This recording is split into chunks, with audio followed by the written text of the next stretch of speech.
just do it for Miami Dolphins.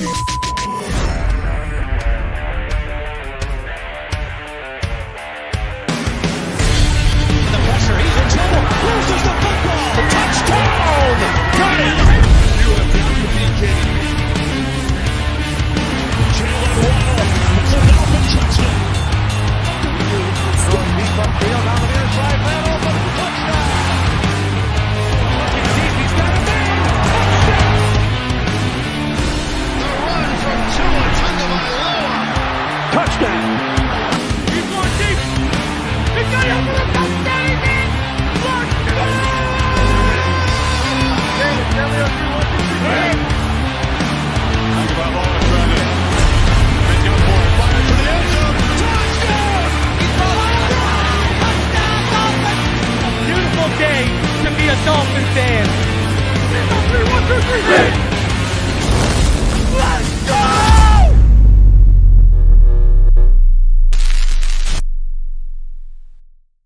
What is good, Fin Nation? What's good? It's your boy Reason. And you know it. We are back here for another one a day after it was announced that Vic Fangio and the Miami Dolphins have agreed to terms. Now, I know everyone is flipping out. If you are a Patreon or a channel member, I gave you guys an update today on what I'm hearing in terms of the confusion and everything going on. Basically, I'll put it this way for all of you who are not Patrons and such. I'm not worried.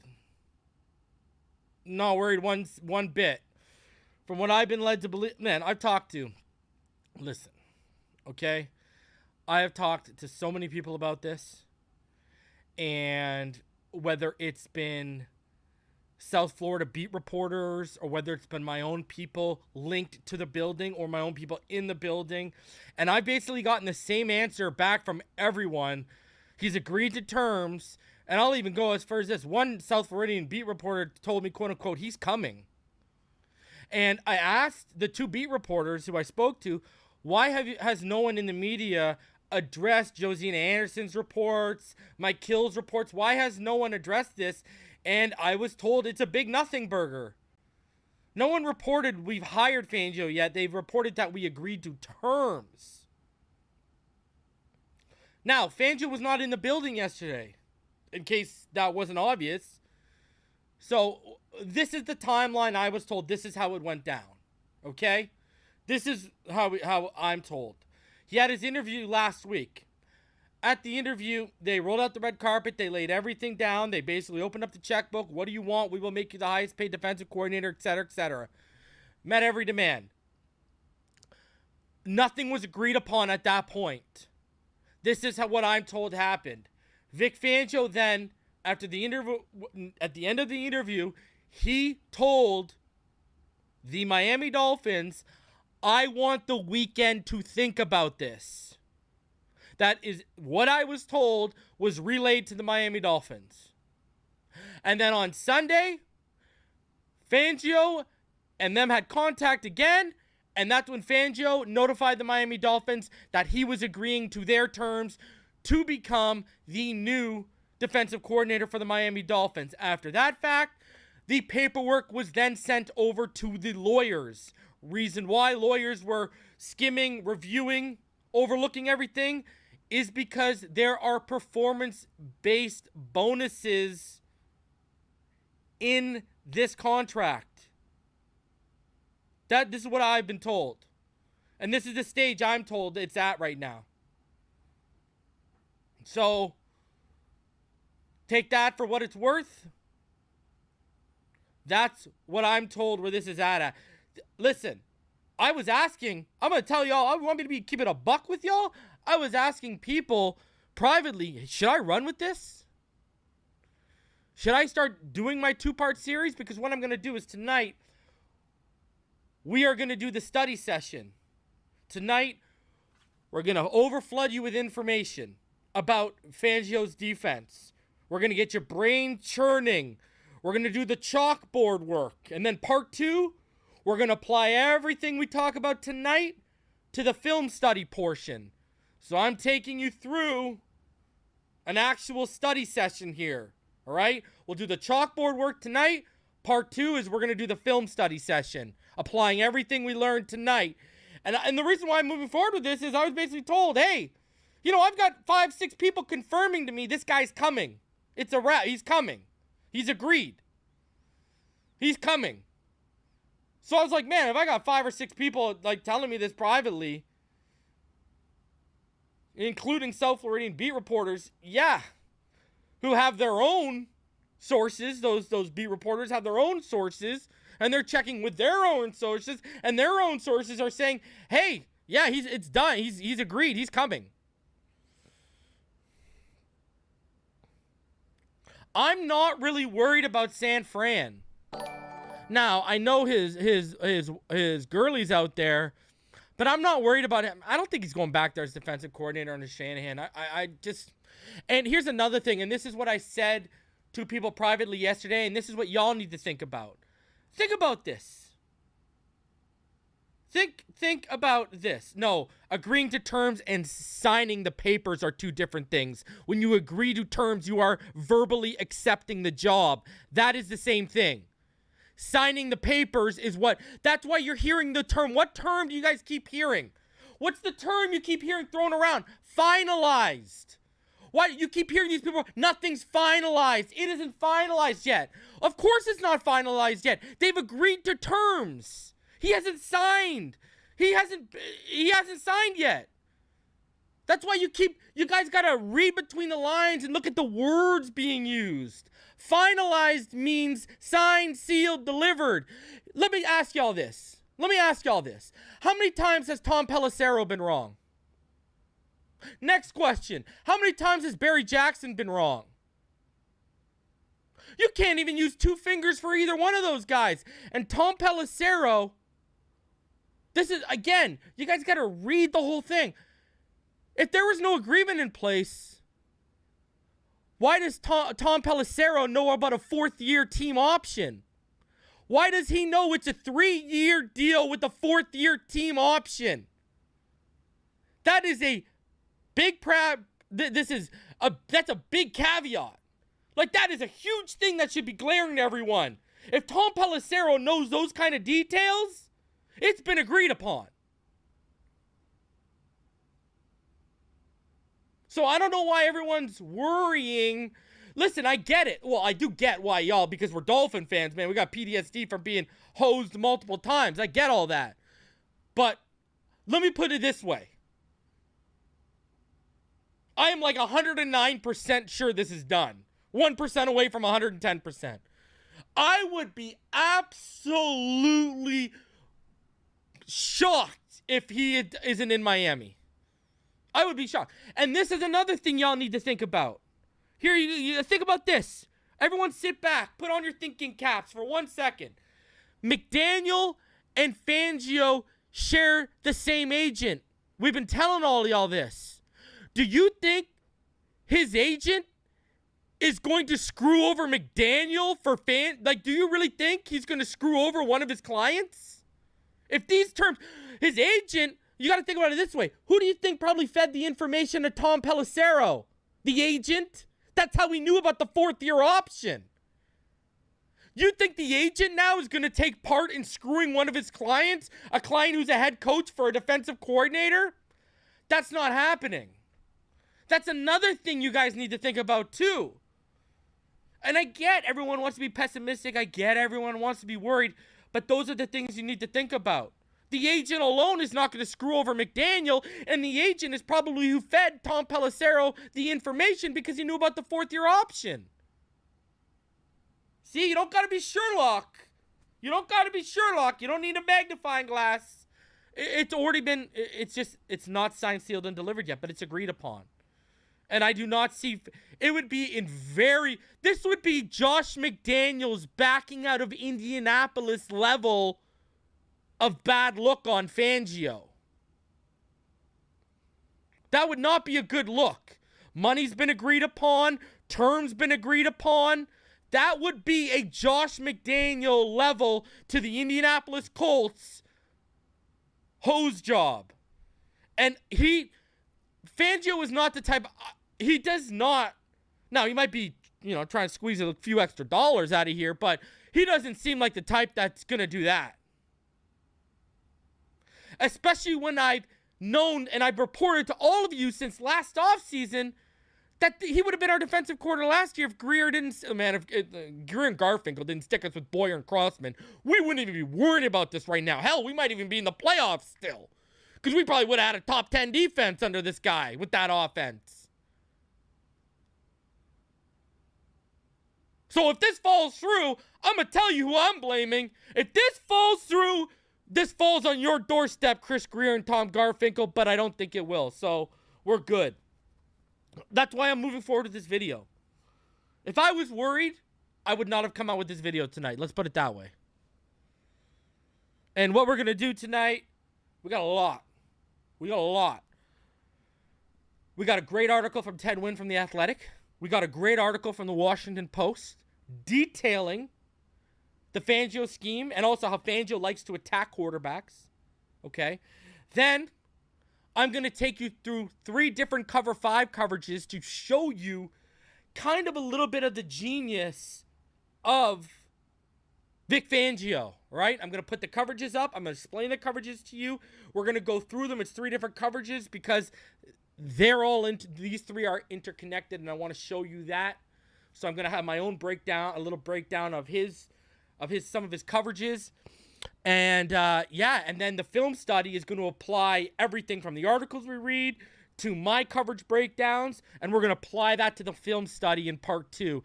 Remember, tomorrow night I will be live. Dudley Durong will be here. Dante Collinelli will be here. Neil Driscoll will be here. Richmond Webb will be here. Mr. Ballgame will be here. I don't know if EM Dolphin fan will be here, but the invitation's always open to that guy. He knows what time it is. He may be here. So we're going to be doing our postseason roundtable. You know, we did the preseason, we did the midseason. Now we got to do the postseason, look back on our predictions. So be sure to tune into that tomorrow. That will be starting at 9:30 p.m. Eastern. So put the kids to bed. And if you want to blame someone for that, go ahead and blame the fam, Dudley Durong. Love you, Doug, but we're working around his schedule. That's the homie. So I wanted to make sure he was a part of it because he's a part of all those panels. So he's not available till after 9:30. Everyone was like, let's do it. So that's what we're doing. So 9:30 tomorrow night, postseason roundtable. And then after that, we are going to have part 2 of this film study. And then depending on how tomorrow goes and the rest of the week goes for news, we might hold off on the finish line and Fin Too Deep Tone next week, or do only one of those this week and push back the other till next week. So we'll see how it goes, but we got a lot of content coming for all of y'all. And then when the Fangio stuff is signed, sealed, and delivered, you would get Reason's top 10 free agent targets plus honorable mentions. So I'll give you about 20 names. And with film involved, always add the all 22 or nothing. We'll always add the all 22 to show why I want these players and how they fit. So, we got a lot of content coming your way as we gear up for free agency. And then as we head into February, just a few days away, my birthday, February 18th, baby, let's go. I will be dropping at least my first big board of the season in February, from mid to late February. I might get 2 out, probably might only get 1 out by the end of February, and just time them with free agency, right? Like get 1 or 2 out before free agency, let free agency take its course, and then go from there. So we'll see how it goes, but draft content on the way as well. You already know what time it is, man. Off-season content, up the yin-yang, number 1 spot in the community for Phinside The NFL. You already know what time it is, baby. All right. Let's hop into this. We got a lot of hold on, we got a donation. I think I missed a donation here for a sec. Give me 1 sec here. Let me pull it up. Right, yeah, he's not going to be a 49er. He's got a better chance of staying in Philly. I'd be more worried about Philly. I've said that from the get-go. I'd be more worried about Philly. And now with Denver, coming around on Gannon. But I know the Harbaugh stuff is really real over there. Like, really, really real. So we'll see how that all plays out. But, yeah, I don't see him going to San Francisco. If you want my honest opinion, at best, I see him giving them a interview out of respect for Jed York. I don't see him I see that being one of those respect interviews. Like, I respect you. Da-da-da-da-da. I don't think he's going there, man. I don't think he's going there because here's another thing. They're not going to open up their pockets the way Ross will. That's the problem they will run into. And they got a lot of candidates to hire from within over there. So they'll get outbid. And hey, you know the saying, money talks, bullshit walks, right? Nick says, if we get hosed by Fangio, this would be the biggest humiliation in Dolphins history. Nothing would be more Dolphins Ross. Biggest humiliation. Biggest humiliation.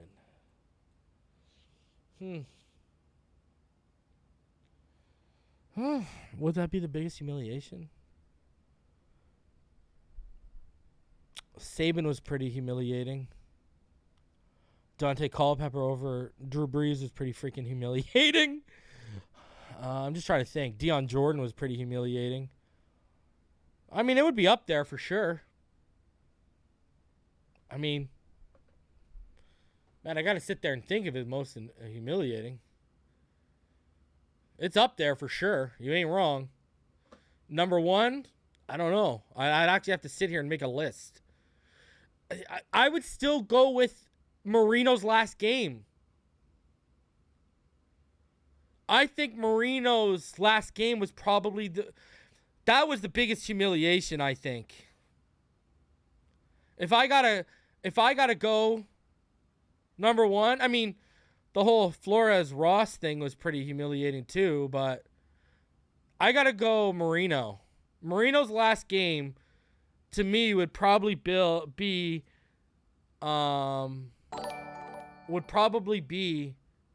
it'd probably be Marino's last game. I agree. The homie Griffin says, where are we at, Griffin? It's a Sherlock reason. No, that's not what you said. Where is it? Hold on a sec here. Okay. We gave Bill the bag. I know Todd's in the comment section right now. Todd Beard's in the comment section. We gave Bill the bag and he dipped after one season. Brother, it was a lot more complicated than that. I don't remember the guy. If Todd Beards is in the comment section, because I saw your comment, Todd. I know you're out there. Refresh my memory. Who was the guy that got put into Garfinkel's position and basically took the power out of Parcells' hands? That's who cost us Bill Park. I'm forgetting the name right now. Was it Dan Hickey? Was it Dan Hickey?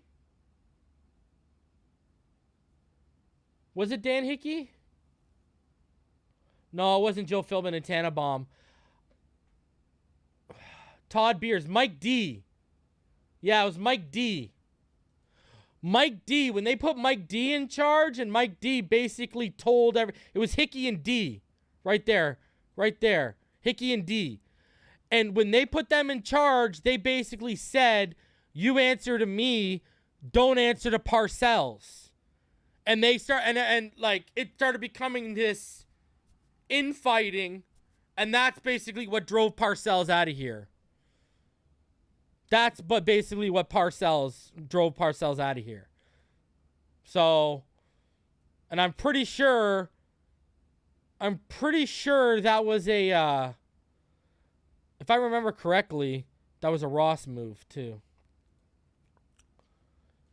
So, yeah, that was just internal with Parcells. Anyways, enough of this. Was it Mike D? Who was it? Was it Mike D?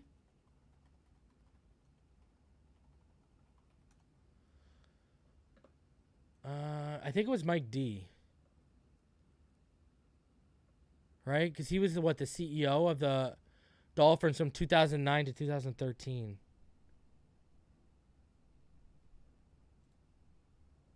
Yeah, I think it was him. Anyways, all right, let's go. Enough of that. People are going to lose their mind. I'm just going to show this before we get going here. Let's just put it this way, okay? Let's put people's minds ease somewhat a little bit here, Snap, crackle, pop, Damn. All right, just to show you guys. Andy Slater, all right? This is what Andy Slater said today, okay?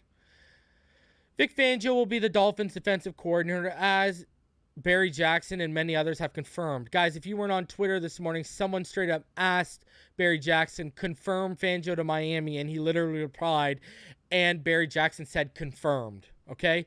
An official announcement from the team will come after he signs a piece of paper with a pen, not a pencil or a magic marker, and it is possible that could happen today. It obviously didn't happen today, and obviously won't happen today, but Andy Slater, like, that's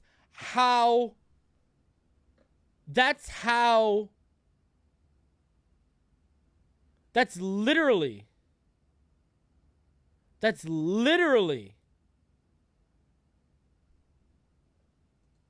I mean, Andy Slater's basically guaranteeing you he's going to be the defensive coordinator. And I get we all got PTSD because things don't go our way. But again, right there it just said it'll become official when he signs it. Everyone has confirmed he's agreed to terms. Do y'all really think sharing the same agent with Mike McDaniel, being Mike, that agent is who definitely fed Tom Pelissero the information because the guy knew about the fourth-year option? Do you really think the agent is going to allow Vic to screw Mike? Do we really think this is where we're at right now? Come on. It's agreed to terms. It's going to happen. Everyone needs to relax. Take a breath and chill. Patience is a virtue. It's going to happen, man. All right? I already told you, I'm 109% positive. I'm 1% away from 110%. It's going to happen. Just all be easy here. So, again, Tom Pelissero, Barry Jackson, you can count with one or two fingers how many times they've been wrong. Just saying. So, let's get into it. Let's start breaking down this defense. Let's get into the X's and O's. We're going to start off with an Athletic article from Ted Wynn. And here we go. So, we're going to start off chronologically with the articles. Then I'm going to show you a video. And then we're going to get into what I want to show you. All right? So, in an interview with ESPN prior to the 2019 season, and this is, you got to read this first line here, guys. Sean McVay, Kyle Shanahan, and Matt LaFleur were all asked which coach's defense is the most difficult to read and attack. All three highly successful play callers answered Vic Fangio, the defensive coordinator of the Bucs from 2015 to 2018 and first-year coach with the Broncos in 2019. In the season before that interview, Fangio earned McVay's endorsement by introducing the league to the blueprint to stopping McVay's offense, which looked unstoppable before that matchup. Fangio used a 6-1 tilt front, right? That means there's 6 on your front, 1 on the second level. 6-1 tilt front with soft zone coverage to counter the Rams' outside zone runs, boots, and play-action shot plays. After that Week 14 matchup, the Rams' offense rarely looked as explosive as it was before, but it was still effective enough to reach the Super Bowl against the New England Patriots. Inspired by Fangio's tactics, New England used its own version of the tilt front almost exclusively on early downs and held the Rams to just 3 points. A year after Fangio had an indirect hand in one of the worst losses in his career, McVay hired a little-known outside linebackers coach named Brandon Staley off of Fangio's staff to run his version of Fangio's system with the Rams. In Staley's first season as a coordinator, the Rams finished first in defensive DVOA, Football Outsiders efficiency metric. Staley was hired as the lead coach of the Los Angeles Chargers for the following season. To replace him, McVay hired Raheem Morris and had him run Staley's system almost to a T. All right? So, we're going to stop right there and we're going to come back to this. We're going to stop right there because now I want to show you this video. Let's head to this video and let's show you guys a little bit more about the Staley-Fangio connection. There's a hot, not-so-new scheme circulating on the defensive side of the ball in the NFL, and it all starts from Vic Fangio. Fangio had great success in his time with the Bears, which led him to being hired as the head coach for the Denver Broncos. That eventually spawned Brandon Staley, who worked as a linebackers coach with Fangio in both Chicago and Denver. He then joined Sean McVay in Los Angeles as the Rams defensive coordinator, and he's now the Chargers head coach. The Fangio and Staley influence doesn't stop there. The Green Bay Packers just hired Joe Barry, who is a linebackers coach with the Rams under Staley, and the Bears have promoted Sean Desai, who spent 4 seasons with Fangio before he left for Denver. A lot of the success and proliferation started with Fangio's time with the 49ers and Bears. Fangio has been running a variation of his defense for his 24-year career in the NFL. Brandon Staley just brought that scheme back to the main stage with the Rams in 2020, where he had the #1 defense in the NFL by weighted DVOA. So what about this defense and the way it's played makes it so tough for offensive coordinators, and how does the system generally work? Fangio's defense doesn't blitz much, nor does Staley or any of Fangio's disciples. He operates predominantly out of a 2-safety shell, but uses that template to roll into different coverages and disguise what he's doing in the Brandon secondary. Jones. With 2 deep safeties, though, that takes a player out of the box and can stress the run game. That's why his fronts in the safety position is a critical piece in Fangio's and Staley's defenses. Those safeties have run responsibility, and they tend to play closer to the line of scrimmage than safeties normally do in the NFL. That allows them to more immediately contribute, but they also have to be athletic enough to recover from run reads and still be able to cover deep. Yep. Up front, Fangio and Staley tailor things to fit their personnel. Staley uses a lot of tight fronts to help eat up gaps and free guys up for one-on-ones outside or in the middle. Using those odd fronts or 4-3 under fronts allows him to kick normal defensive ends inside to work on guards instead of tackles. Here, Fangio is using 3-4 personnel and creating a 4-3 under front. A 4-3 under is 4 defensive linemen at the line of scrimmage and 3 linebackers with the 3 technique away from the tight end or strength of the offensive formation. That's what makes it an under. An over front would have that 3 technique to the strength of the offense. While Fangio is showing 5 players at the line of scrimmage, outside linebacker Bradley Chubb is actually dropping as a zone defender. He's the strong outside linebacker and is jamming the tight end before dropping into coverage. The weak side outside linebacker is the rush end and is getting a one-on-one with the tackle on the other side. With the nose shaded to the right and an end outside the tackle, the Titans are forced to commit 4 linemen to those 2 players. That creates 2 separate one-on-ones for the Broncos with their 3 technique and weak outside linebacker. Those one-on-ones are created by the front despite the Broncos only rushing 4 against the Titans, who are keeping 7 in pass protection. Those kinds of fronts are a staple of what Fangio does, and Staley did that in a big way in LA last year as well. You can see how similar the setup is here for the Rams against the 49ers. They also have a nose shade with 2 defensive tackles inside leverage the offensive tackles and a strong outside linebacker on the right to the tight end. However, on this play, you can see the safety and their run fit responsibility. They're coming from depth, but filling off the defensive tackle to the right. When he gets hooked and controls the backside C gap, the safety is responsible to fill the inside and the B gap. Meanwhile, that nose is occupying 2 blockers in the A. Aaron Donald has a one-on-one to the play side and forces the running back inside to the filling safety. The front has created advantageous matchups while still maintaining 2 deep defenders to protect against the pass. Staley especially used a lot of varied personnel when giving similar tight or 4-3 under looks. He'd walk down linebackers over the center or in the B gaps to show heavy pressure, then have those linebackers bail into zone Tua coverage. gets chewed in this He'd film. also use a variety of twists and stunts off of those looks. Behind those fronts, as mentioned, both Fangio and Staley run a lot of 2 safety shells. That doesn't mean they're always playing cover 2 or cover 4 though. They often use that shell to disguise and move secondary players around to give varied looks post-snap. Here, Staley is ultimately getting to a Tampa 2 look, but doing it in a very unique way. Look at the He's rotations. rotating one safety to cover for a cat blitz in the ball corner, game. bumping the other safety over, and then Unbelievable. backing I know up you're in the the trip chat. side nickel. Unreal That's a lot for a rotations quarterback ball to game. process all after the snap. That disguise is then matched with what the Rams are doing at the line of scrimmage. There's linebackers that are bailing, there's that corner blitz to cause confusion, and ultimately, they're only rushing 4 defenders. Unbelievable While he does stuff. it less, Fangio also likes to do similar things with his safeties and bump them around the field to be able to rob the middle, give coverage illusions, and double players on the opposing offense. Fangio is huge on zone coverage and moving players around, and that allows the secondary to make plays on the ball. He likes his safeties to be interchangeable and flexible so he can be more unpredictable. His scheme implements some man coverage principles and creates a lot of versatility in his defensive play calls. Both Staley and Fangio need some dynamic players to really make the scheme work. But when the horses are there, it's a difficult defense to prepare for. The versatility of the fronts and the coverage behind it make it difficult for offenses to game plan against.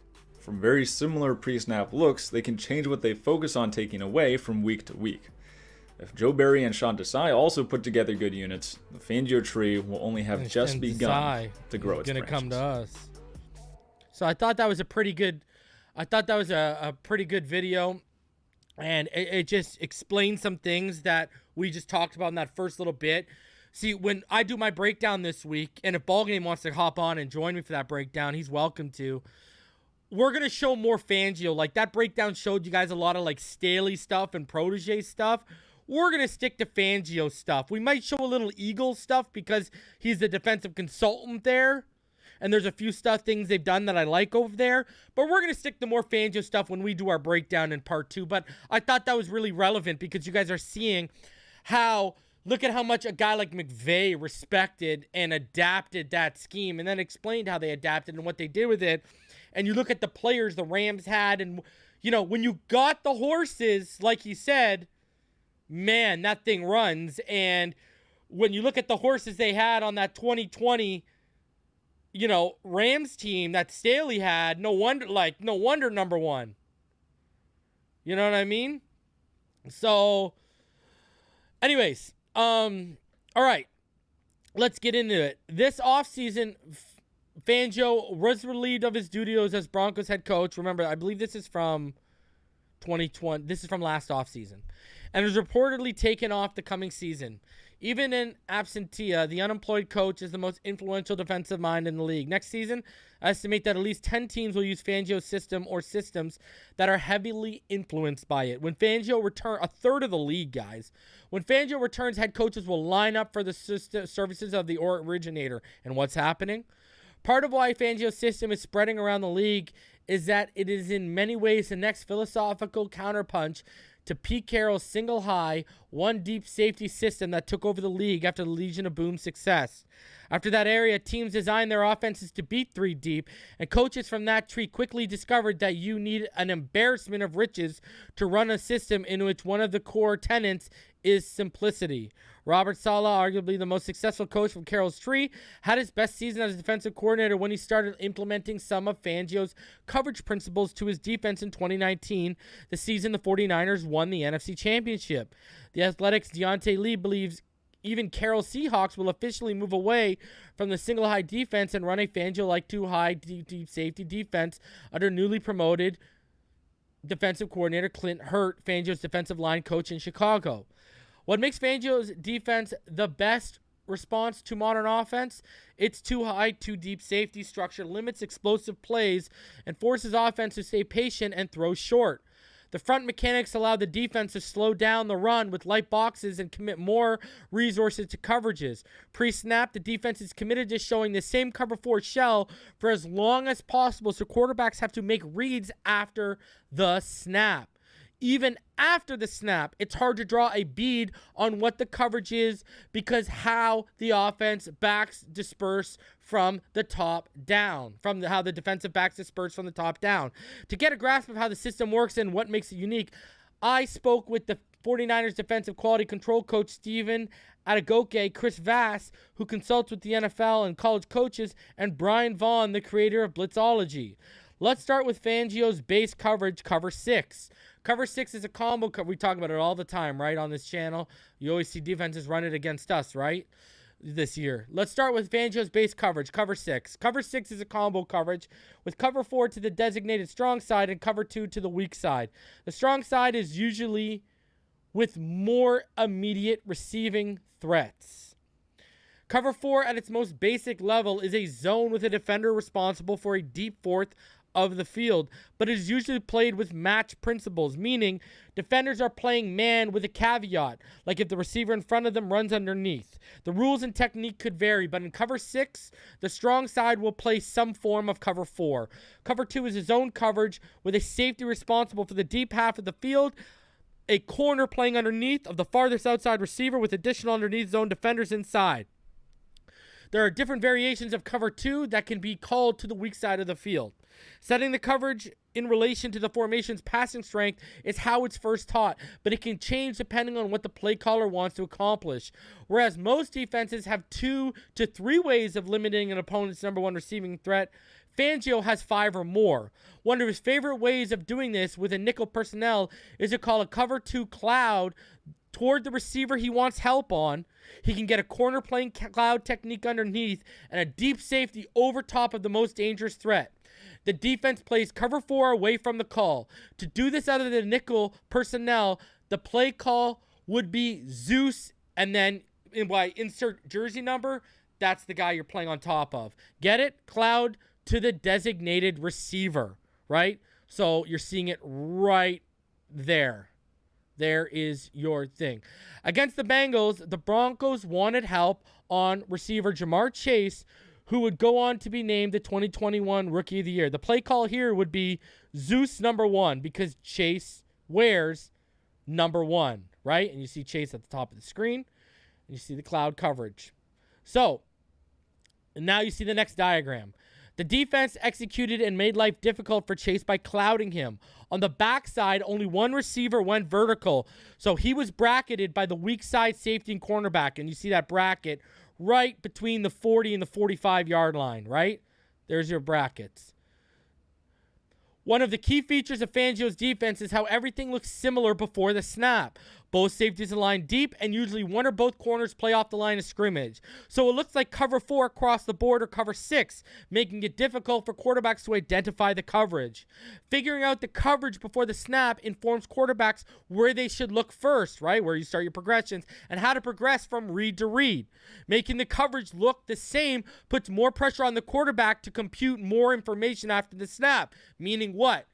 To beat this defense, you need to be a very high, efficient, and quick processor after the snap. That's what that basically means. You have to have seen, and to be that level, you've basically had to seen a lot in the NFL. A lot in the NFL. Or you are just a very, very quick study and you can pick stuff up real quick. Or you have like a photographic memory or something. But, you know, that's basically saying you have to you got to beat this team you got to beat this defense post snap as a fast and efficient processor. The secret is a lot of offensive guys read the weak safety, and if that guy is standing in the same place in 3 deep as he is in cover 6, as he is in cover 8, as in quarters, that's the problem, Vass explained. Post-snap, it's easy to figure out, but pre-snap, it could be anything, and they don't tip their hand very much. I can see it sitting behind a desk, but it's even hard to spot. What's it like when fucking Von Miller is coming at you? Oh, man. It's so true. From its too high alignment, the defense can rotate into a variety of zone and man coverages. In the image above, the defense rotated into cover 1, man-to-man, with 1 deep safety and a robber after the snap. The safety to the weak side rotated to the middle of the field, while the safety to the strong side rotated down to play robber. Every other defender was in man coverage. They'll play cover 3, but it looks and plays a lot like too high, Vass said. If you're going to do that, you're not doing it to play the run. You're doing it to get safeties to play verticals as much as possible. Fangio and his disciples will play a fair amount of cover 3. They just aren't as forthcoming about it. Also, when they do play it, they play it with a safety rotation coming from depth to take away any crossers, which is one of the most popular ways in the NFL to defeat cover 3.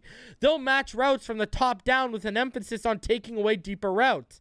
By doing this, their cover 3 affects offenses similarly to cover 2, forcing quarterbacks to check the ball down. They'll also use an adaptation of cover 3 that some teams call 3-sight. And you see the example right here.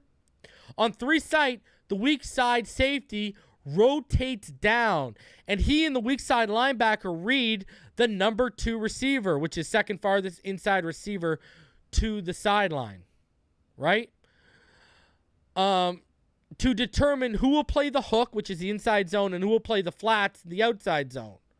If the number 2 receiver free releases outside, the safety takes him. The theory behind this is if that the number 2 releases to the flat right away, the offense likely isn't running 4 verticals, so the linebacker would be fine playing in the hook zone, which is that middle part of the field. He would buck to a little bit there, right? You see the hook? That's what you're talking about, the little zone behind the linebacker. You would drop into that. In the image above, the offense was in a 2-by-2 formation. The weak side was the tight end side, and the number 2 receiver is the tight end. So the safety and the linebacker to his side were reading him. After the snap, the tight end faked like he was lead blocking for a run before a delayed release outside for a route. Because he didn't free release, though, the linebacker just played the flat and the free safety played the hook zone. If there's no too fast, the guy has the ability to, which is the safety, has the ability to take the crosser. Adegoke said. Usually the linebacker would have the crosser, but now you give the opportunity for these guys to exchange responsibilities. It's like a banjo, right? You exchange responsibilities. By reading the tight end, the linebacker and safety end up with even matchups. The safety covered the slot receiver on the crosser while the linebacker covered the tight end on the delayed flat route. If the Bengals actually ran the ball on the play, the tight end would run block and the weak side linebacker would play the run more aggressively, knowing the movement of the tight end would trigger the safety to play the hook and help cover the crossers. He wouldn't have to worry about sprinting back to his zone in case of play action. One of the ways you can tell if the defense is playing 3-sight is looking to see if the safety and linebacker are stacked on each other and whether both players pause and read before dropping into their zones. An added benefit from this pause is that if the quarterback is reading the weak safety post-snap to determine the coverage, the safety just staying in one place could cause hesitation. That's one of the best features of the Fangio system. It's hard to read pre-snap, and the picture could remain muddy after the snap. Right? And then, again, you got to be a quick and efficient processor, and you got to be right. Stopping on the front mechanics of his defense. Stopping the run on early downs used to be near or at the top of the list of priorities for defensive coordinators, but based on where resources are committed in defensive structure, the priority is now limiting the run because explosive passes hurt defenses more. To get away with playing 2 safeties deep and lining up light boxes, Fangio and his disciples have their defensive linemen play with a gap and a half technique. When playing this technique, defensive linemen aren't aggressively coming up the field as a single gap team would. And they aren't trying to stay square on offensive linemen and control 2 gaps like old school odd front teams would do. Instead, they attack the primary gap with enough control so that they can fall back into their secondary gap. The objective isn't to make a tackle, but to force the ball to roll outside, which gives defensive backs time to come up in the run support from the depth they're playing at. What they don't want is for vertical seams to open up on the first level and have ball carriers quickly get north and south, because that is how you beat that defense on the ground. In split safety, too high, you can spill the ball because you can bounce to your help, Adegoke said. In post safety, 1-high defense, you want to build a wall because you're not guaranteed help outside because those players are playing their pass responsibilities. So no matter what front mechanics are, they have to align with the coverage. Hold on a sec, guys. All right. So, here you see the Chiefs had an outside zone play with a crack block on the safety called towards the boundary. The defense was in its usual 2-high structure, and after reacting to a wide receiver motion, it was outnumbered on this run side to the left, right? So, now you see the safety coming from depth. Defensive tackles has eyes in the primary gap. On the outside zone, the offense aims to create a vertical cut lane, but the Broncos defensive line did a good job of playing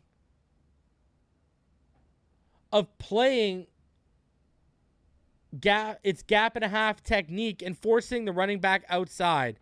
The play side defensive tackle penetrated and had his eyes inside the primary gap, but had his opposite arm locked out so he could fall back if his primary gap was no longer threatened. The edge defender wasn't focused on building a wall to contain the ball.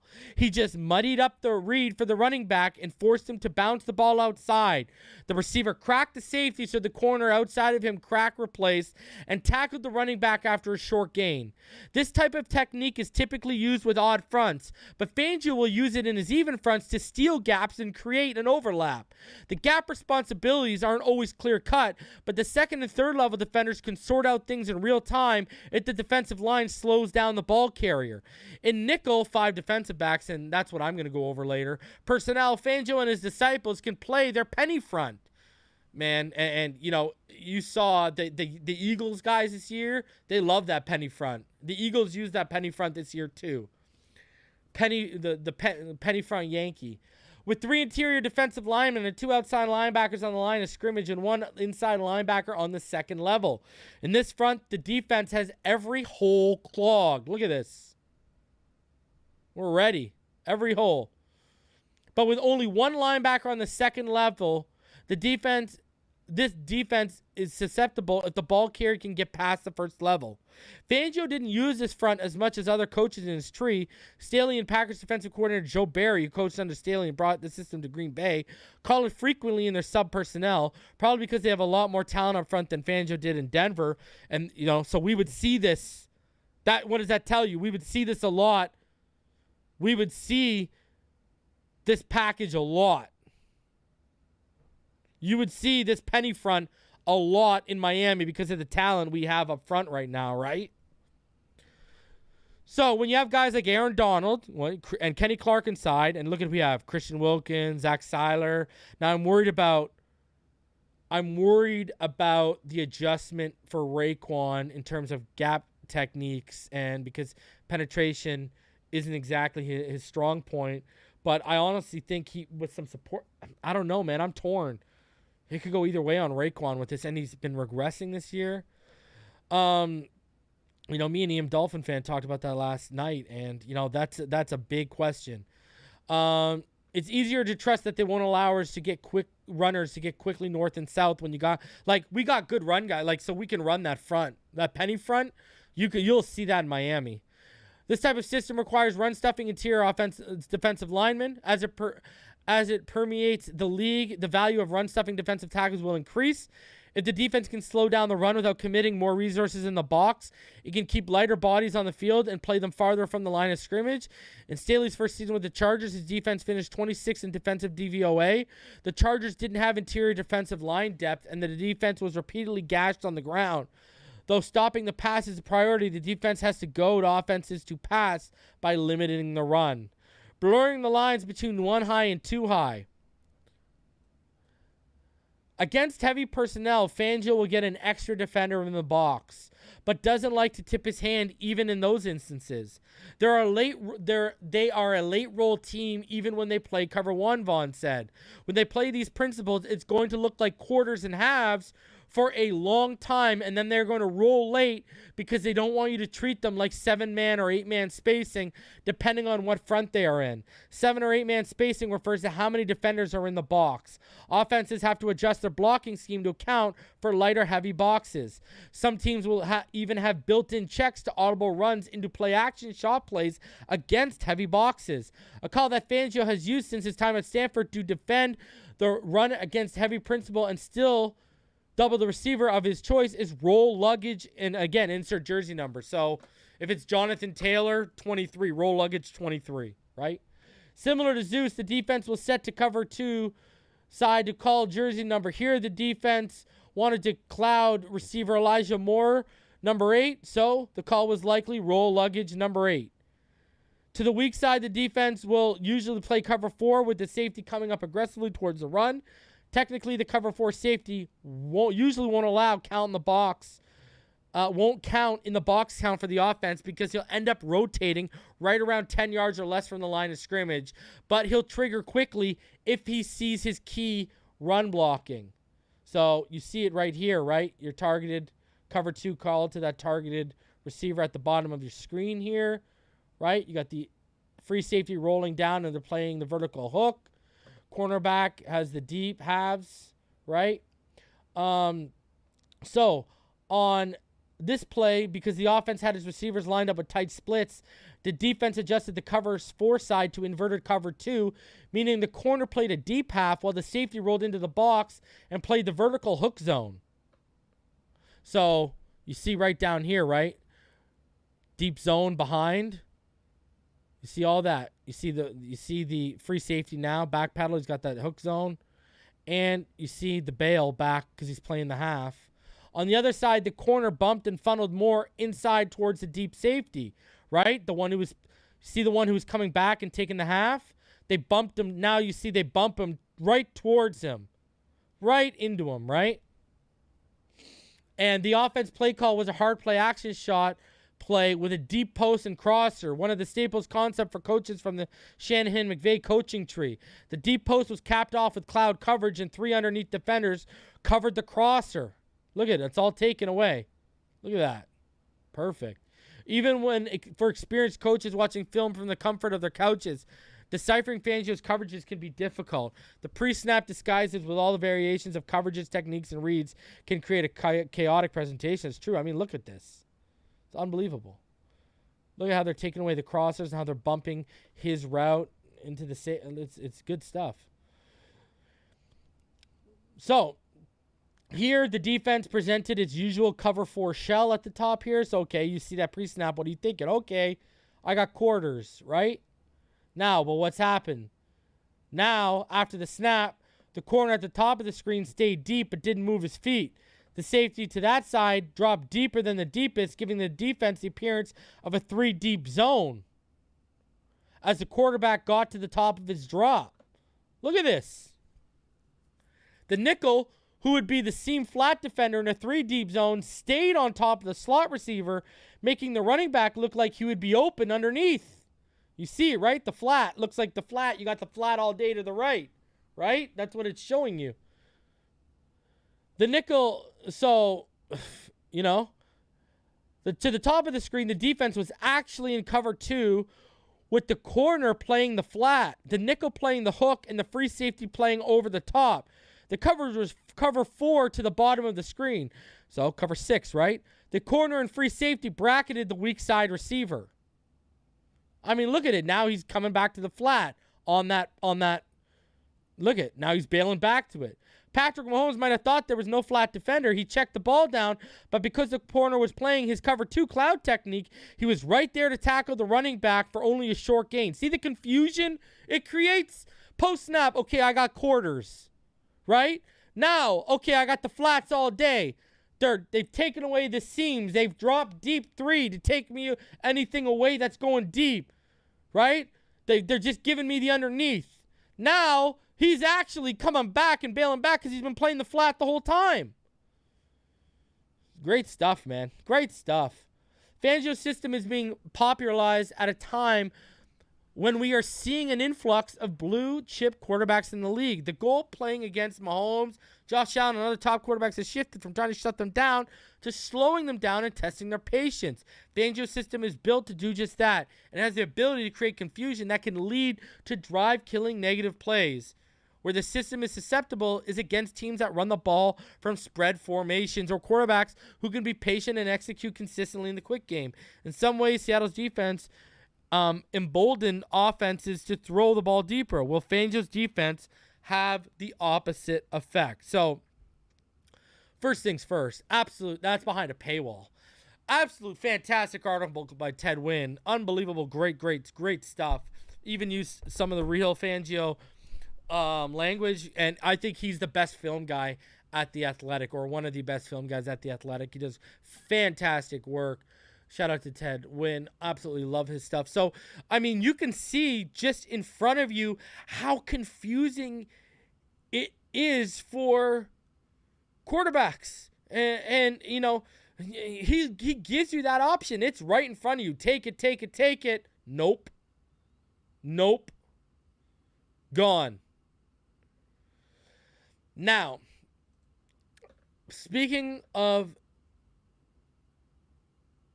Fangio and quarterbacks. There's this great article by the Washington Post, and it came out a couple months after that last one we just went over, and so during the season. And it's called Vic Fangio Can't Stop Making Life Hell for NFL Quarterbacks. Vic Fangio is on a sabbatical as he views it. The longtime coach and defensive guru has been out of the NFL since the Denver Broncos fired him in January, but he hasn't let go of the game. His office has moved from the corner suite of the Broncos facility to his kitchen table, but his computer is still a digital library of NFL games. Almost daily he receives tape, takes handwritten notes, and saves his finding on thumb drives. He watches every game from 2021 and many from 2022 and has no intention of slowing down. His goal? To find new ways of making life hell for opposing quarterbacks. A tweak here, a new coverage package there, another front, another pressure, another weapon to keep his defense a problem. Year after year, Fangio's renowned system is a product of his experiences across nearly 4 decades of NFL coaching. It is predicated on disguise with a signature too-high safety look that can transform into almost any coverage. Pre-snap movement is followed by post-snap movement, and if executed properly, the front should hide clues about the final picture. I try to make it harder for them to figure out what coverage we're in, both before the snap and after the snap, Fangio said. The quarterbacks don't like going against it. It's really muddy, so when you drop back, you don't know quite what you're getting, Minnesota Vikings quarterback Kirk Cousins told reporters last year. Like with a Russian nesting doll, there are plays within plays, and the outer shell is merely a cover for the layers inside. It can leave quarterbacks guessing on every drop, and over the years, it has grown ever more prolific across the NFL. At least 7 teams use some form of Fangio's system, thanks in part to his growing tree of assistants who have carried it to various stops. Brandon Staley, once a linebackers coach on Fangio's staff, runs a version of the defense as the coach of the Chargers. Ed Donatelli, former Fangio assistant, brought it with him when he was hired as the Vikings defensive coordinator this year. Sean Desai, the former Chicago Bears safeties coach under Fangio, introduced it to the Seattle Seahawks. Green Bay Packers defensive coordinator Joe Barry is using it, and Chris Beek, a former Broncos assistant, works on a Fangio-inspired defense with the Los Angeles Rams. Broncos defensive coordinator Ehiro Evrio is running the system that is perhaps better than any other coach, and the Philadelphia Eagles defensive coordinator Jonathan Gannon has relied heavily on Fangio principles. Each team has put its own spin on it, but Fangio's foundation is carried throughout. So even as Fangio waits for his next opportunity, his work to continually update the defense remains paramount. The Fangio defense, most known now with 2 high safeties, the pre- and post-snap movement, the light boxes, formed during his time as the 49ers defensive coordinator from 2011 to 2014. By the time Fangio got the Bears defensive coordinator job in 2015, his library of coverages was thick and only beginning to grow. Incorporated post-snap reactions in Chicago, then enhanced the system even further in Denver. The premise is simple. Broncos defensive backs coach Christian Parker called it an illusion of complexity, but it rarely appears so. For opposing offenses, safeties and linebackers are often the tells. Quarterbacks read them first to determine how defenses will unfold post-snap. But Fangio's defense, Staley said, makes things blurry. We can play everything we want, 2 high, single high, no high, out of the same look, and we don't give it away with our fronts either. He added, there's a lot of times where the front dictates what type of coverages it's going to be. It may not dictate the entire coverage, but it indicates a lot. We try to be more balanced in the front, and we can run multiple coverages out of the fronts. The system is designed to take away the big plays that can turn a game on its head because of the help over the top, though it can make a defense vulnerable to the run because the safeties start deeper. It also follows for adjustments. There are built-in options, if this then that scenarios, that give safeties some freedom on the back end to toy with quarterbacks. The options add layers, requiring safeties to understand the concepts fully and to communicate them to the rest of the defense. As a result, safeties who have succeeded under Fangio have made names for themselves across the NFL. In San Francisco, there was Deshaun Goldson and Dante Whitner. In Chicago, Eddie Jackson, Adrian Amos. In Denver, Justin Simmons was a centerpiece of Fangio's system, and in 2021, he signed a contract worth the highest average annual value for a safety. With Vic each year, we just seem to graduate, Simmons said. There was the base foundation, but there's always wrinkles and levels that we could get to. If you're running cover 4, there's like 10 different ways we can run that. Depending on what the offense is giving us, where the players are positioned, depending on what personnel we have out on the field, depending on what linebacker we have out on the field, he added. I think that's what makes it great, but also hard at the same time. The options add complexity to the defense, but they inherently make it flexible too. Fangio cycled through 15 linebackers in Denver last season because of injuries, but the Broncos still finished 8th in total yards and passing yards allowed, and had the 3rd best red zone and scoring defense in the league. The way our defense is set up schematically, it does help. A new player to come in and learn quickly, Fangio said. Now, he may not master and conquer the nuances right off the bat, but at least he can get in there and get lined up and know what to do and play good enough from a mental standpoint. The discussion of the X's and O's of Fangio's defense can often mask the heart of it. It is a system that requires dedicated teachers who have to be willing to accept a change in philosophy. Staley, a former quarterback at Dayton and Marycurst College, began his coaching career as a college defensive assistant. He was a coordinator at Hutchinson Community College in Kansas when he began to follow Fangio, who transformed Stanford's defense into a top-tier unit in 2010, then went on to revive the 49ers defense. The more I studied Vic, the more I tried to incorporate things I saw from those San Fran units, Staley said. I think it starts with the fundamentals and kind of the essence of football before you even get into the scheme. Structurally, we just have a lot more ways to play you than most people. Most teams may have 5 chapters in the book, he added. We write 10 chapters on it. The complexity is compounded by a need for players and coaches to understand why such principles are run and why they're run in a specific style. During Staley's first year in Chicago in 2017, Fangio coached the outside linebackers early in the season before handing the keys to Staley. I wanted him to see how I did it and for him to continue that, Fangio said. And so I wanted a young guy that was willing to learn and be able to implement what I liked done with those guys. The so-called extra chapters in Fangio's system changed Simmons' perspective on the game. His lens is wider now, partly because of the multiple positions he played under Fangio, but mostly because of the coach's philosophy on confusing quarterbacks. I think it's fun to sit back there and play mind games with the guy that gets paid the most money on the field, Simmons said. Jim Hostler, a senior offensive assistant for the Washington Commanders, learned years ago that Fangio's view of the game was rare. It was 2008, and Fangio was the defensive assistant to the Baltimore Ravens coach John Harbaugh, working on advanced scouting and defensive game planning. Hostler coached the Ravens receivers and remembers Fangio detailing the plan of attack from both sides. Vic understands what an offense is going to do from that standpoint of what they are, Hostler said. Most defensive guys understand what an offense is going to do against them from one perspective of, okay, this is an overall perspective of how offenses are going to attack my defense. He knows enough about offenses and how they attack the defense that he can communicate with the offensive guys. Same thing with the defense.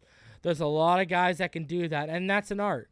But as more and more teams use Fangio's system or parts of it, the onus on him to evolve becomes greater. Studying for the future, Fangio's first foray into head coaching ended after 3 seasons. The Broncos failed to make the playoffs during his tenure and went a combined 19-30. Yet Fangio's system remains widely applauded. The Broncos ranked among the top 10 in the league in scoring defense in 2 of his seasons. And even now, amid the turmoil of the offensive side of the ball, their defense is 3rd in total yards, passing, and scoring. Fangio said he had options to coach this season, but he's holding out for the right fit. So in the meantime, he's traveled to visit his children, watch his beloved Phillies go to the World Series, and continues his research of the game he never left. Among his conclusions, the quality of play is down. The dearth of elite quarterbacks outside of Patrick Mahomes and Josh Allen may be a factor. The proliferation of his defense might be adding to the struggles of the passing game too. The use of his schemes with 2 high safeties has increased significantly over the past 4 years. Though he can only watch from a distance this year, Fangio is confident he'll be back in the league next fall, pulling the strings on a defense that will probably create more help for quarterbacks, and surely it will include a few new wrinkles. I've already come up with a couple of coverages to add to the package to look at, he said. So, man, this man's sitting back, perfecting his craft. Whoo! I'm telling you, man, this defense with the personnel we have right now, and, you know, he could add a TJ Edwards from Philly. He could add a Tremaine Edmonds. He could add a Jesse Bates or a Von Bell as that other safety and use Brandon Jones and package-specific, you know, personnel groupings. It's going to be very, very interesting. Very, very interesting to see how this all plays out. Now I wanted to go into a little bit of my own thing. I want to just show you guys just some interesting stuff for me, like that he'll run out of the nickel alignment. I thought this was very interesting. And just so you guys can see how everything looks the same, but when you see the play design in front of you, you notice the little differences and the little nuances, et cetera, et cetera. So I wanted to break down a few of Fangio's coverage calls here. And, and just, I wanted to, there's a few of his defensive calls. And then obviously we're going to use all this information we took today and we're going to apply it to the film study, which is going to be part 2 of this 2-part series. So without further ado, let's take a look at cover a nickel package. Now, when Fangio runs it, you can see right there underneath, you see also known as fist choke, dog, 2-man, and various systems across this. So what they do is they run this with fist principles. All right. So what we're talking about here, when I say fist, right? What we're talking about is what? Right? 5 under, 2 deep, man-to-man coverage. You know what I mean? And with that, hold on a sec. Give me 1 sec, guys. Yeah. Anyways, back to here. I got a donation. That's why I wanted to pop that donation up before I really get into it here. Shout out to South Florida Don. He says, how do you think Fangio's defense will affect the current linebackers that we have on the roster now? We're going to make moves. Okay, like you need to be able to, like you see, they like to drop into Tampa too. We need coverage guys. We don't have anyone with strong coverage ability right now. That linebacker core is going to get revamped. You can pretty much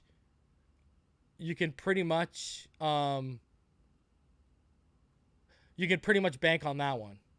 That it is going to get It's going to get rebuilt. Anyways, so the fist right here. I'm looking at this from a fist perspective right now. So it's 5 under, 2 deep man-to-man coverage, all right?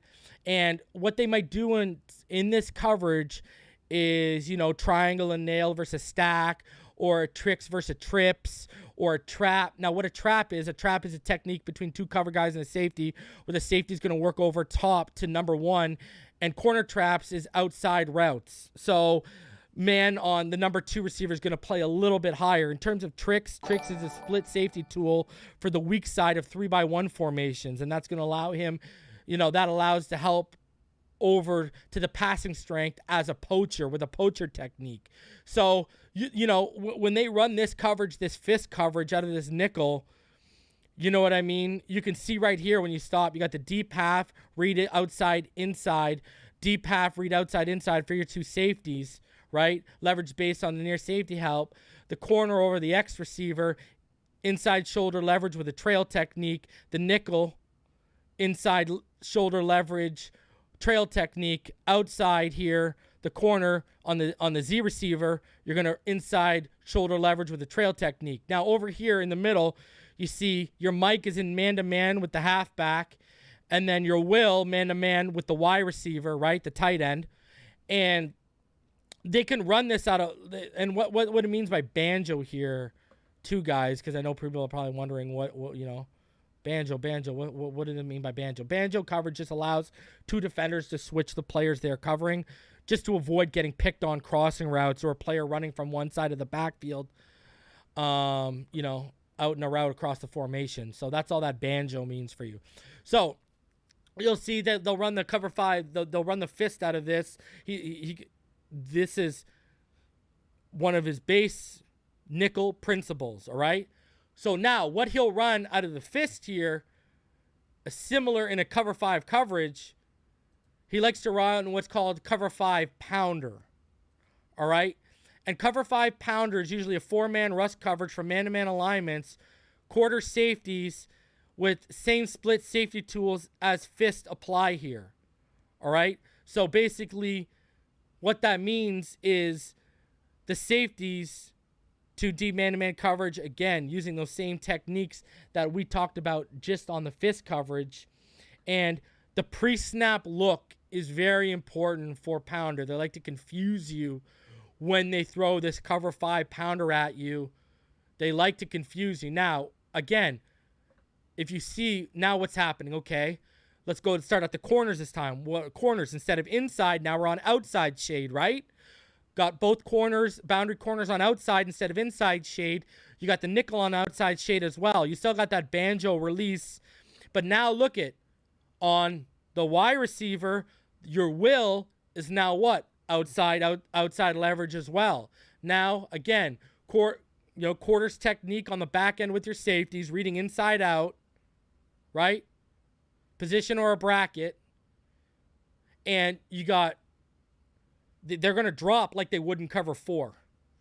And basically, leverage is just, you shade, and the leverage is just going to be based on the outside safety help that you see to the left there. Okay, so now you see this, all right? I've shown you, go back, I've shown you fist. This is fist. Now look at, you can see there's just slight differences in the trail technique and the leverage and the shades. That's all. It's just going from inside to outside with Pounder, right? Now, when they call, and he loves this too, they're going to call something called cover 5 finger. And what cover 5 finger is literally a combination of the coverages I just showed you.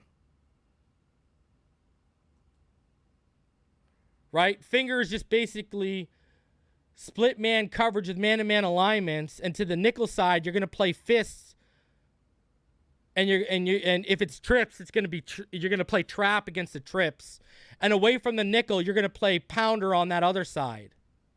So those two principles I just showed you, now they're just splitting them up.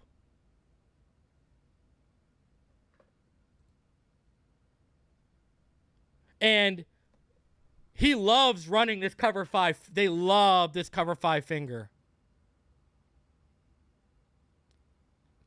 Loves this cover 5 finger. And but the funny thing to me is just the names of this, right? Like fist, finger, pounder. Like, come on, man. What are we doing out here? So, yeah, when you look at what they do with finger here now, so what happened, right? So now we got the boundary to the left, you see, right, with the nickel side. You got the inside shoulder lever. You got the inside leverage with a trail technique, right? And you got same thing with that nickel back. You got deep half read the outside in from the free safety high, and basically all they've done is split it in half. With the two coverages I just showed you, now you just split them in half and apply them to each side of the field. So again, the way this looks, right?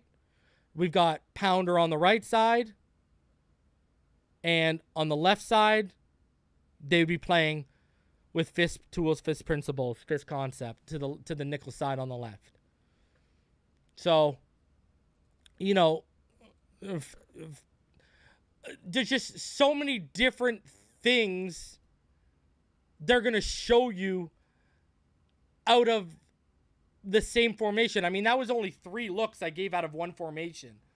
That's why they're talking about 10 chapters. I just gave you basically 3 chapters. And what they'll do is they'll give you basic formations, but then they'll start blending the formations on you to confuse you even more.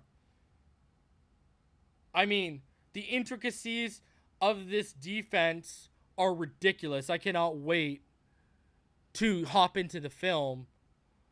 And it's really, really, really interesting when you start breaking down all the terminology, the fronts, everything that he likes to run. It's really interesting. I mean, like, even alone when you look at, Liz Rip, right? And, that's basically just Saban jargon for a pattern matching single high safety coverage that Alabama can use heavily in base downs. And basically, it's basic, Other teams are going to call it Roscoe or Louis or whatever. It just basically means, you're dictating which side the safety in the box will roll down to, right? So if it's a rip call, the safety is going to roll down into the right side of the formation, and the Liz would be to the left. And that would leave the outside backer away from the call side to call a match. And it's just interesting once you get into all the intricacies of everything, and it's all about taking verticals away. When you look at like the Liz and the rip stuff, and you look at all this stuff, it's all about taking the verticals away. It's all about taking away the explosive pass plays.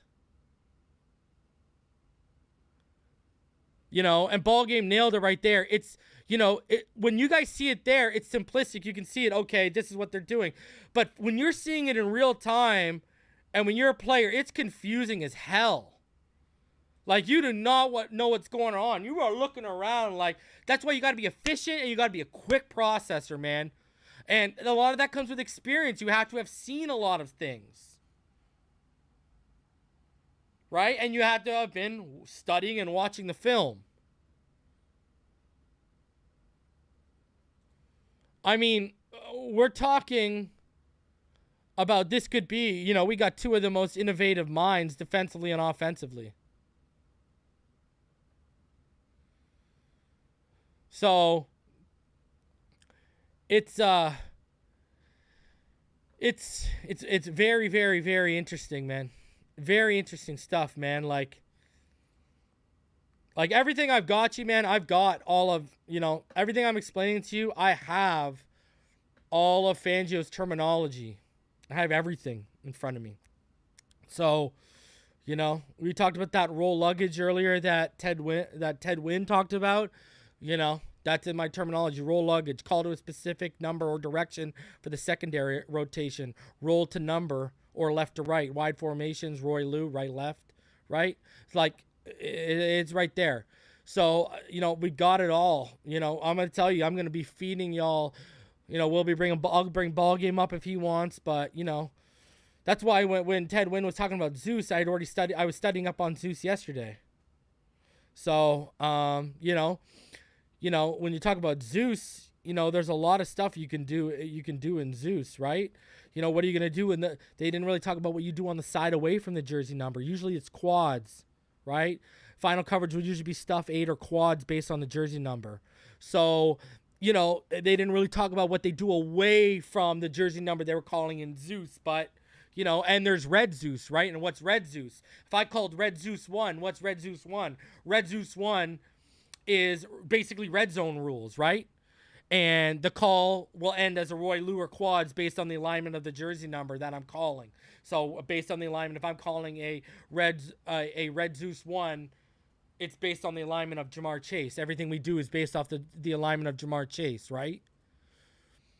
So, yeah, it's very intricate stuff, man. And this kid, Fangio is a brilliant, brilliant man. My God, the more I read, the more I just diving into this defense, I just becoming more in love. You're going to make me a defensive guy, and I'm an offensive guy. That was an amazing description. With this year's defensive injuries, how well do you think it would have been worked? We would have been top 10, bro. Even with the injuries. With what I saw at home, with what Boyer did in those final 4 games, including the wild card, and what I saw at home throughout the season, oh, brother. Yeah, exactly. It's all terminology, right? It's the same thing with offensive stuff, Ball Game. It's all terminology, right? It's literally like, okay, for example, we're giving nothing but Fangio terminology tonight, right? And these guys, everyone's talked about Staley runs this system. Me and you, Ball Game, know that Staley ain't using probably the exact same terminology. It's probably not the exact same terminology. He's probably got his own twist on it because that's what these guys do. You know what it is, man. So, Ball Game, when we do the film study, I'll bring you up, man. Me and you will do the film study. I'm going to be putting it together. We'll be dropping that this week. So, if you want to come down, we'll have Ball Game up for the film study. Because I want to apply everything we've shown you now. We're going to apply it to a film study. Now we've taken you inside the study hall. Now let's go into the film room. All right? Since we can't go onto the field, let's go onto the film room. And we're going to go onto the film room. We're going to go into the film room. And we're going to dive deep into Fangio stuff. I might show a little bit of stuff from the Eagles this year, but I'm going to stick to Fangio stuff. I'm not going to show his disciples. I'm going to stick to Fangio. All right? And listen, I know everyone's still worried, biting their fingers, guys. I've heard, this is done. All right? Terms are agreed upon. All right? They have the same agent. The agent ain't going to screw over Mike McDaniel to please Fangio. That's bad business. This would be a worse... If he did this would be just as bad as when Josh McDaniels did what he did to the Indianapolis Colts. It's been agreed upon. I do not see Fangio backing out. Again, for all of you who came in late, the timeline I was told. When they had their interview last week, they laid out the terms. They told him they'd make him whatever. Hey, the checkbook is open. All right? He told them, I want the weekend to think on it. They got into contact yesterday. And on Sunday, Fangio told the Miami Dolphins that he was agreeing to their terms and going to be the next defensive coordinator. The paperwork was then faxed over to his lawyers. Remember, it happened on a Sunday. Lawyers probably ain't working. Anyway, I don't know how that's working, but faxed over to his lawyers because there are incentive-based bonuses in here on how the defense performs, and that's the last stage I knew it was at. So I think I've been told by multiple South Floridian reporters that they've confirmed with their own sources that this is done, and one of them told me he's coming, and then I've confirmed with my own people connected to that building and in that building, because there are different people, that they've said this is agreed upon, it's a done deal. That's why Barry Jackson was out here saying, why are people panicking? Listen, how many times have Barry Jackson and Tom Pelissero been wrong? Why did Tom Pelissero know about a fourth-year option in place? Because the agent gave him the info. All right? Guys, I know we got PTSD as Dolphin fans. Keep the faith. McDaniel's going to get it done. Greer's going to get it done. All right? And it's been agreed upon. Maybe Fangio will be an asset to Tua when he comes to learning how to best read the defenses too. Man, I'm going to tell you this much. It's going to be very interesting to see how that defense goes up against our offense. Woo! Man, and because we go back to that Ted Wynn article, right? And the opening line of that Ted Wynn article tells you everything you need to know. Everything you need to know about why Mike McDaniel wants him. The opening line was, and I quote, in an interview with ESPN prior to 2019 season, Sean McVay, Kyle Shanahan, and Matt LaFleur were all asked, which coach's defense is the most difficult to read and attack? All three highly successful play callers answered, Vic Fangio. Okay? When LaFleur, Shanahan, and McVay are saying it's Fangio, McDaniel aligns with that. All right, another note for you guys before I get out of here. In case you didn't see this today, shout out to one of the moderators on the channel, Tilly. Tilly put this out, and I want y'all to check this out. So, because you mentioned Tua, let me ask you one quick follow. Any sense of when he's clear and out of the protocol? Or, I mean, could his career already be in jeopardy? I have heard that he actually was clear, but they just didn't want him messing around and going to the Pro Bowl stuff. Wow. There's been a couple of different conflicting things, but every sense I get is that they feel good about where he is right now, but just want to be careful. Wow. One more So, time. because you mentioned Tua, let me ask you one quick follow. Any sense of when he's clear and out of the protocol? Or, I mean, could his career already be in jeopardy? I have heard that he actually was clear, but they just didn't want him messing around and going to the Pro Bowl stuff. There's been a couple of different conflicting things, but every sense I get is that they feel good about where he is right now, but just want to be careful. There you go. According to The Athletic, they have heard that he is cleared, and it's like I read, they just didn't want him going. They were keeping him in concussion protocol. They didn't want him going to the Pro Bowl. There you go. They feel good with where he's at. He's pretty much clear. They just didn't want him going to the Pro Bowl. And again, back to the Fangio thing. This is what I got to stress to you. Why the key word that's being used by the people saying this isn't done yet is finalized. Why are they using the word finalized? Pen to paper. That's it, because that's the last step left to do. It's Fangio to sign that. Everything's been agreed upon. So We'll see. They keep using the word finalized because it just hasn't been signed yet. And I said, everyone worried about the 49ers. I don't think he's going to San Francisco. And if he does interview, it's because he's out of respect to Jed York. But from everything I've been told, it's been Philly or Miami the whole way. And now I've confirmed with my own people, and I've confirmed with beat reporters who have confirmed with their own people that this is done. And then you've had Barry Jackson publicly confirm for all y'all. So you don't even need my confirmations. Barry Jackson should be good enough for all y'all. So, guys, it will come. And like I showed the Andy Slater tweet earlier, that announcement could have came as soon as today. Andy Slater announced it will be the Miami Dolphins defensive coordinator. So it's coming. Tomorrow night, we will be doing a postseason panel. Me, Dudley Durong, Mr. Ballgame, Richmond Webb, the legendary Richmond Webb, Neil Driscoll. Did I say Dante Colonelli? I don't know if I said Dante Colonelli, but he'll be here. Martin, he'll be here as well. It'll be that whole crew that we've been doing the midseason and the preseason panels. We'll be back for our postseason panel tomorrow night, 9:30 p.m. Make sure you don't miss that. It's going to be a good one. So be on the lookout for that tomorrow night. We're going to play it by ear with Fin Too Deep and the finish line this week based on how tomorrow goes and news the rest of the week. On top of that, I will be dropping part 2, where I will now be doing the film study of everything we applied, analyzing the X's and O's of Vic Fangio and the defense he's bringing to the Miami Dolphins. You already know what time it is, baby. The X's and O's, they be a-coming. So the X's and O's, they will be coming. And we'll be doing the film study this week. We got a lot of content coming for all of y'all. So smash that like button. 470 of you in the room. Subscribe if you're new. Man, I appreciate each and every one of you. All that donated. All of you that hit that like button. All of you enjoy the content. All of you that are subscribed.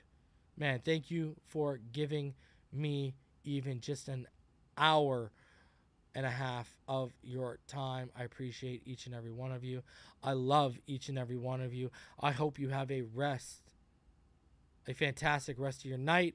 I will see all of y'all tomorrow night with the crew, 9:30 p.m. You already know what time it is. Make sure you tune in.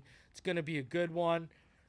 I hope y'all enjoyed it. I tried to overflood y'all with Fangio information, so maybe y'all go back, rewatch, retake everything in, get ready for the film study, and now we're going to see it in action and see how it chews people up.